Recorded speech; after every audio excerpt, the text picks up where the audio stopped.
టెంపుల్కి రీచ్ అయిపోయాం. రీచ్ అయ్యాక అక్కడ చూస్తే మాకన్నా ముందు చాలా మంది వచ్చేసారు. అక్కడ 2 పుట్టలు ఉన్నాయి ఆల్రెడీ. అక్కడ పూజ చేసుకొని క్రాకర్స్ కూడా అవన్నీ కాల్చేస్తున్నారు. సో మేము ఆ 2 కాకుండా లోపల ఉంటుందన్నమాట. ఎవ్రీ ఇయర్ మేము అక్కడే చేసుకుంటాము. అక్కడే క్లీన్ చేసుకొని సపరేట్గా మా ఫ్యామిలీ కోసం మేము ప్రశాంతంగా చేసుకుంటాము. సో ఇక్కడ చేస్తే ఏమవుతుందంటే అందరు వస్తూ ఉంటారు, పక్కకు జరగండి, ముందుకు జరగండి అని డిస్టర్బ్ చేస్తారు.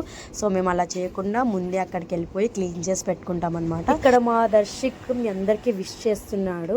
మేము ఇక్కడికి పాలు పోయడానికి వచ్చాం పుట్ట దగ్గరికి. అందరికీ హ్యాపీ నాగల చవితి అని.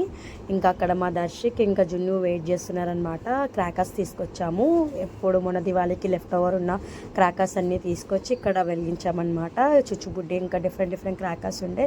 షార్ట్స్ కూడా మిగిలాయి, అవి కూడా 2 షార్ట్స్ వెలిగించాము అక్కడ.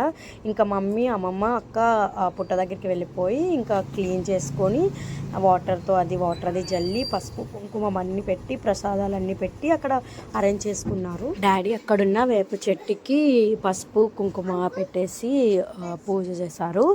అండ్ ఇక్కడ మమ్మీ వాళ్ళు మొత్తం అరేంజ్ చేసిన తర్వాత ఫ్లవర్స్ అవన్నీ పెట్టిన తర్వాత ప్రసాదం కూడా వడ్డించారనమాట. వడ్డించిన తర్వాత ఇంకా ఒకరొకరు వెళ్ళి మేము పుట్టలో పాలు అవన్నీ వేస్తాము. ఫస్ట్ మమ్మీ అక్క వేసేసి వచ్చేసారు. వాళ్ళు ఇంకా అగరబత్తీలు అవన్నీ కూడా వెలిగించి పూజ చేశారు. ఇంకా మీన్ వాళ్ళు ఇక్కడ మా బావ మా దర్శక్ వాళ్ళందరూ క్రాకర్స్ కాలుస్తున్నారు అక్కడికి రమ్మంటే. సో ఇలా ఫ్రూట్స్ అవన్నీ ఫస్ట్ వేసి తర్వాత ఎగ్ వేసి దాన్ని మిల్క్ వేస్తారనమాట. అన్నీ 3 టైమ్స్ వేస్తారు. ఎగ్ మాత్రం ఒకటే టైం వేస్తాము. అండ్ దెన్ ఇంకా ఒకరి తర్వాత ఒకరి వెళ్ళి వేస్తామన్నమాట. సో ఇక్కడ డాడీ వేశారు ఫస్ట్. ఆల్రెడీ ముందే అక్క అమ్మ వేసేసి వెనక్కి అక్కడికి వెళ్ళిపోయారు.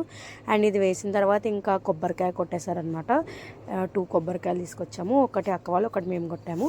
అండ్ ఇంకా దండం పెట్టేసుకొని మొక్కుకొని డాడీ అక్కడి నుంచి బయటకు వచ్చేసారు. ఇంకా నెక్స్ట్ నేను బావ దర్శక్ వాళ్ళందరూ ఒక్కొక్కరు వచ్చి విడివిడిగా వేయాలన్నమాట ఒక్కొక్క దాన్ని.